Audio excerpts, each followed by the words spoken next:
Dhabama roobaa hongeen qotiyyoon koo kan du'e ameessi koos gatatee bineensa afaan bu'e tiin qotee galcheen kanan maatii sooruu dallaan koo oneeraa har'a homtuun jiru dallaan koo oneeraa har'a homtuun jiru. Maal taateen jedhiina isin kan jirtan mataan isin boqotee maal taateen jedhiina isin kan jirtan mataan isin boqotee an dhala koo sooruufan dhala kootiin qote dhala koo sooruufan dhala kootiin qote dhalli koo beela'ee lubbuu dhabuuf jira. Maaloo naaf birmadhaa maaloo na gargaara jedhee tudhaan mata qonnaan bulaan Booranaa kan Gujii fi Baalee lakkeen callisiinaa lakkeen callisiinaa lammii maaltu caale lakkeen callisiinaa lammii maaltu caale. Dhageessanii laata haadha beellajjeesee daa'ima harma hootu argaa darbuun cubbuudha yoo dhabdes waan gootu argaa darbuun cubbuudha yoo dhabdes waan gootu miidhama qaama keenyaa callifnaan waliin cabna sagalee dhageessifnee waliif birmachuu qabna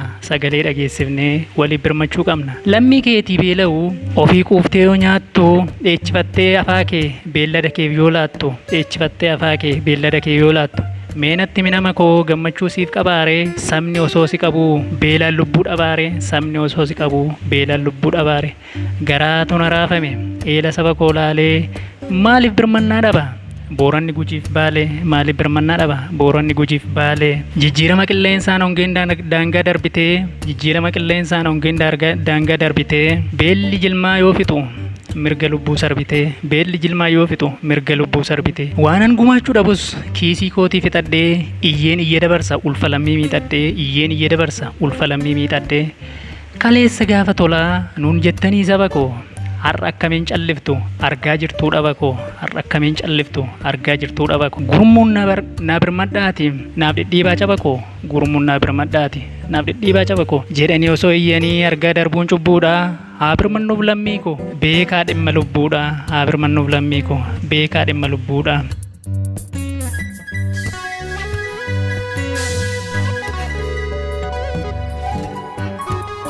Yaa dirqama lammummaa ati yaa dirqama biyyummaa keessumaa kan eenyummaa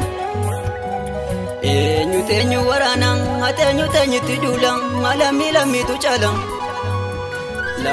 lammiitu caala lammii waliitu caala. Walwallaan na meeluu ilaalchaan gargar taanee hundee tokko ilaalchaan gargarii taane hundee tokko meeluu koo baraarii caba beelaaf rakkoo duudhaa ganamaati tarkaanfiin wal faanaa caba waliin feenu lammii tokko taana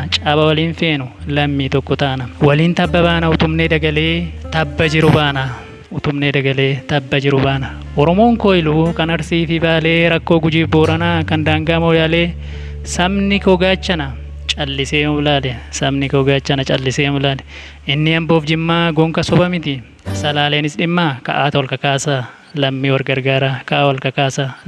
gargaara yaa balloo yoo deemnu beekna wanta feenu nageelleef shaggarii nutoon tollu lakki hin baanu gargarii wallaggaanis koottaa biyyaan cotee bunaa cita mormaa taati walirratti duuna wallaggaanis koottaa biyyaan cotee bunaa cita mormaa taati walirratti duuna. Jimmaan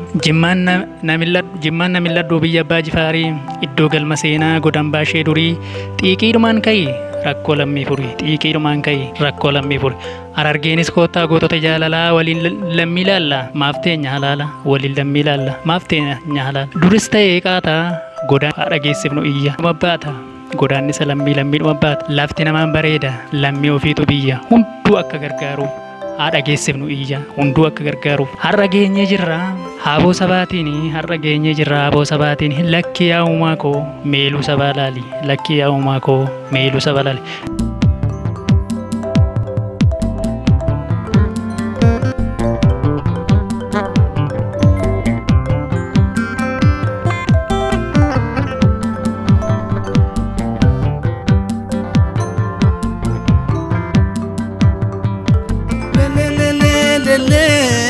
Namoonni sagalee kana dhageessan marti keessan yoo xiqqaate hiriyoota keessan haga 10tiif sheer gochuudhaan lammii keenya Booranaa Baaleetti rakkataa jiraniif akkasumas gujii beelan dararamaa jiran haa dhaqqabnu. Waliif sheer gochuun dirqama Oromummaa akka baatan kabajaaf jalanaan isin gaafadha. YouTube feetan irratti feetanii namootaaf sheer gochuus ni dandeessu. Utuboo sibiiloo wobsi yaada dhiiraa nutis fuudhaan walii galu jira.